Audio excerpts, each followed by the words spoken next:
जय जय राम, श्रीराम जय जय Ram. 6 August.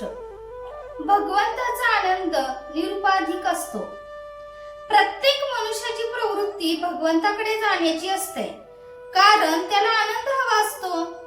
मनुष्याला आनंदाशिवाय जगता येत नाही, पण सध्याचा आपला आनंद हा नुसता आशेचा आनंद आहे. तो काही खरा आनंद नाही. उद्या सुख मिळेल या आशेवर आपण जगतो, पण ते सुख क्वचितच मिळते. ज्या आनंदातून दुःख निघत नाही तोच खरा आनंद. जगण्यामध्ये काहीतरी आनंद असला पाहिजे.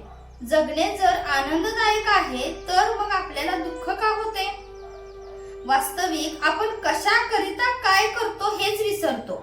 म्हणजे मनुष्य जगतो आनंदासाठी, पण करतो मात्र दुःख. दारूचा आनंद हा दारूची धुंदी आहे तोपर्यंतच असतो. त्याचप्रमाणे विषयापासून होणारा आनंद तो विषय भोगीत असेपर्यंतच टिकतो. दृश्य वस्तू ही सत्य नसल्यामुळे ती अशाश्वत असते. अर्थात तिच्यापासून मिळणारा आनंद हा देखील अशाश्वत असतो. आपण जगामध्ये व्याप वाढवतो तो आनंदासाठीच वाढवतो, पण भगवंताच्या व्यतिरिक्त असणारा आनंद हा कारणावर अवलंबून असल्याने ती कारणे नाहीशी झाली की तो आनंद पण मावळतो. यासाठी तो आनंद अशाश्वत होय. म्हणून खरा आनंद कुठे मिळतो ते पहावे. खरा आनंद दृश्य वस्तूंमध्ये नसून वस्तूंच्या पलीकडे आहे. चिरकाल टिकणारा आनंद वस्तुरहितच असतो.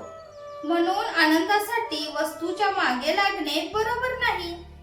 विषयाचा आनंद परावलंबी असतो, तर भगवंताचा आनंद निरुपाधिक असतो. स्वानंद स्मरणा व्यतिरिक्त जे स्फुरण तोच विषय समजावा. खरी आनंदी वृत्ती हीच दसरा दिवाळीची खून आहे. हास्य हे आनंदाचे व्यक्त स्वरूप आहे. कोणतीही वस्तू अस्तित्वात नसताना होणारा जो आनंद तेच परमात्म्याचे व्यक्त स्वरूप आहे. आनंदाला जे मारक आहे ते न करणे म्हणजे वैराग्य, आणि आनंदाला बळकटी येण्यासाठी जे करणे त्याचे नाव विवेक होय. आनंद म्हणजे आत्मचिंतनाने येणारे मानसिक समाधानच होय. जो निस्वार्थ बुद्धीने प्रेम करतो त्याला आनंद खास मिळतो. घेणारा मी जेव्हा देणारा होतो त्याच वेळेस त्याला खरा आनंद होतो.